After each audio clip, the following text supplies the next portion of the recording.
Ahojte! Witajte na mojom YouTube kanáli. My name is Kim and I am a Filipina living in Slovakia.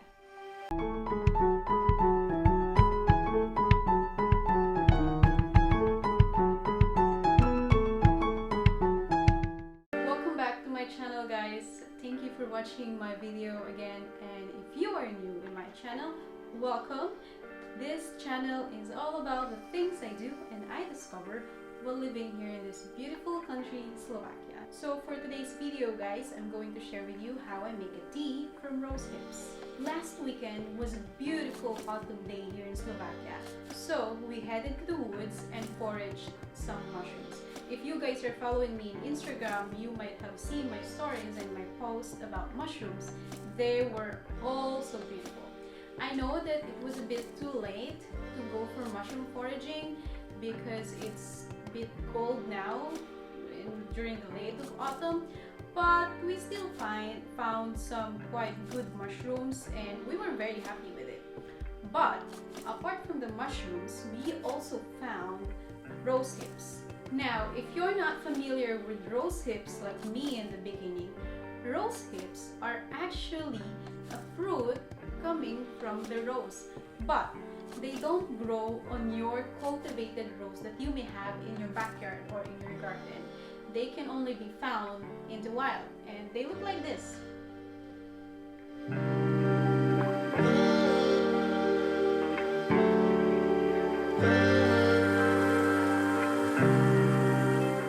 may ask why it doesn't grow on your roses in your garden or in your backyard, only to the wild. Well, I never found an answer to that question yet. I asked myself as well. So if you guys know, leave me a comment, come back to me and leave me a comment down below. I would really love to know the answer why. Actually, this is the first time that I'm going to try these rose hips and make a tea out of them. I never tasted them before, but according to my research, they don't taste so much, like they don't have a distinct taste, so you have to add something on your tea. But I'm planning to add it with some of my herbs from the garden, like mint, tarragon. So I will also dry them and then combine them together and we'll see what it tastes like. Actually, you can already make a tea from fresh rose hips. You just have to crush them. If you have a blender or a food processor, that will do. And you just have to put them on the boiling water and just set it aside for maybe minimum of 20 minutes and you have a tea. But what I'm going to do today is I'm going to dry them and then crush them and then preserve them so that in the winter we will have nice tea. So what I did already is to wash them and drain the water, the excess water out of it. And now I'm going to just remove this brownish, blackish part of the fruit. You can see here, it's where the petals are attached to it and then it falls down, and now I just don't want it, so I'm just gonna remove it. But I've seen in some articles that you really don't actually have to take them out if you are going to dry them, but I will because I don't like them.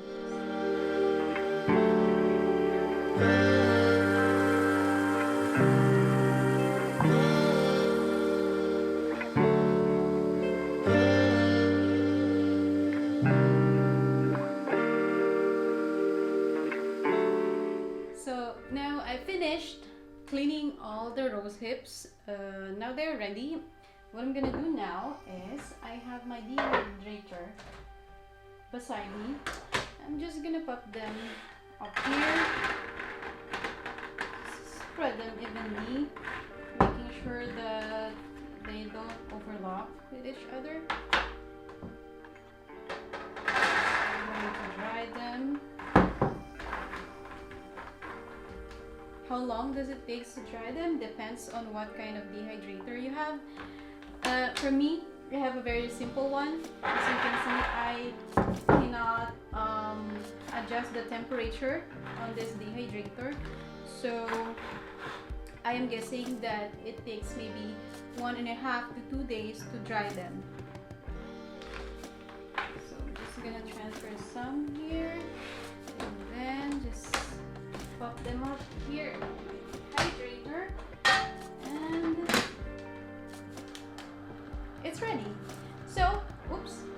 have some here that fell down. Okay. So everything is in the dehydrator now. I'm just gonna wait maybe 1.5 to 2 days until they are dried out completely. I'm gonna check them every now and then just to see if everything is doing good, and then I'll let you know. Hi there. So after 2.5 days of being in the dehydrator, all my rose hips are now dried out. So now what I'm gonna do is I'm gonna put them in my food processor. I have here a very basic one to somehow pulverize them. If you don't have a food processor, you can use maybe a blender, or if you really don't have anything like this, then you can put it in a Ziploc bag and then just hammer them to somehow pulverize them. You just want to make them powderized.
This is the moment of truth. I'll be tasting the rosehip tea I made.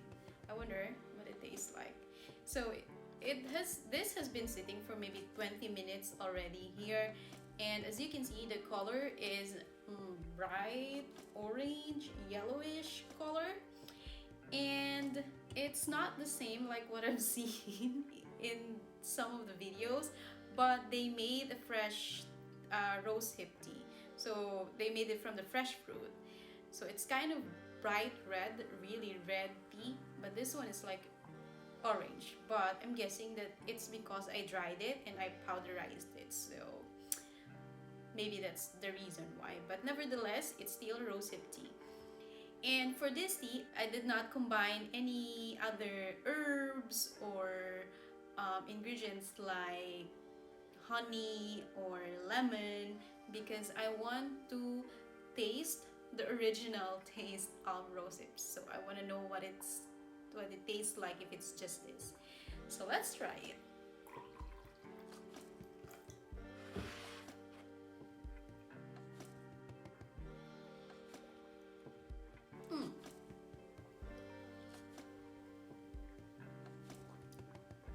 It's actually good.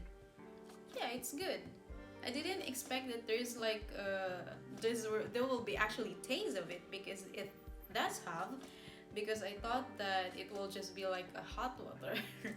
But yeah, it tastes something, and there's a sweet aftertaste from it, and it kind of reminds me of an hibiscus tea.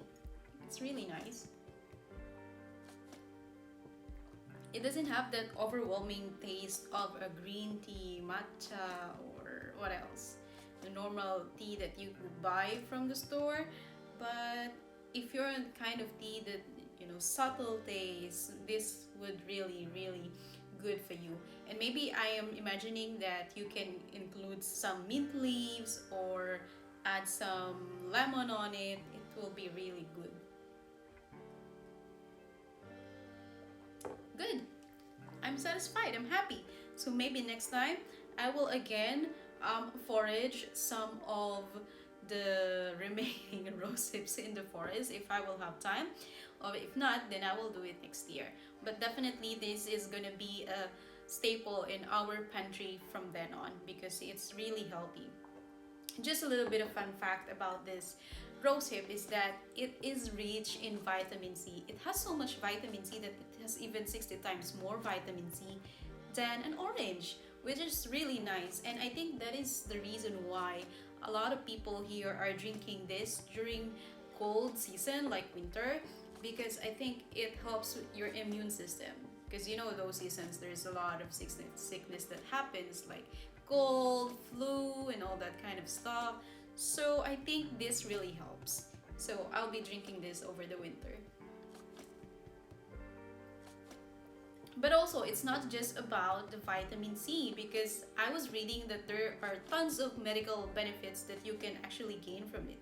Like, for example, it helps lowering the cholesterol level, and if you have a problem with digestion system like constipation or diarrhea, it could also help with those kind of problems.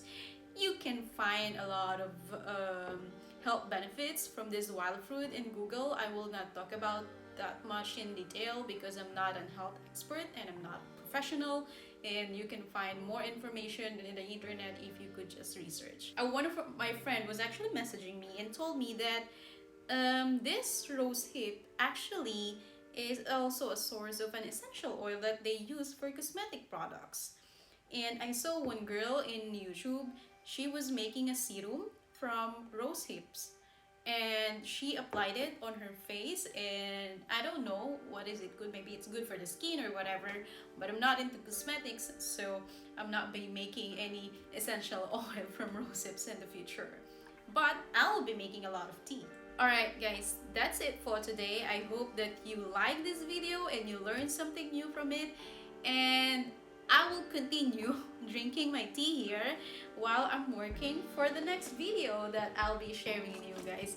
So if you would like to see that, and if you're curious what is it all about, follow me in Instagram. I'll be posting my some of my updates about my life here in Slovakia there. And also don't forget to subscribe to my channel and hit that notification bell button below so that you will be updated whenever I upload a new video. Thank you so much guys for watching, and see you again next time. Bye!